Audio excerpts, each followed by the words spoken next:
অসমের জয়ন্তিয়া পাহাড়ের দেবীর জয়ন্তী রূপের নিত্য পুজো হয়ে থাকে একান্ন কালীবাড়ি মন্দির এবং জয়শ্রী ঠাকুর রামকৃষ্ণ সেবাশ্রমে। এবং এই যে জয়ন্তিয়া পাহাড়ের মা জয়ন্তী রূপ যেখানে পূজিত হয়, সেখানে মা সতীর বাম জং পতিত হয়েছিল এবং মায়ের ভৈরব হচ্ছে প্রমোদেশ্বর।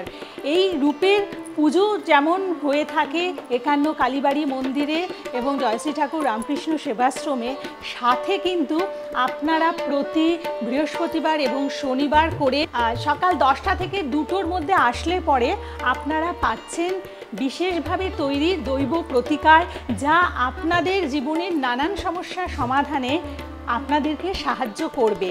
আর মন্দির দর্শন করতে হলে আপনাদের উপস্থিত হতে হবে দুপুর 10টা থেকে 2টোর মধ্যে বা বিকেল 5টা থেকে 8টার মধ্যে।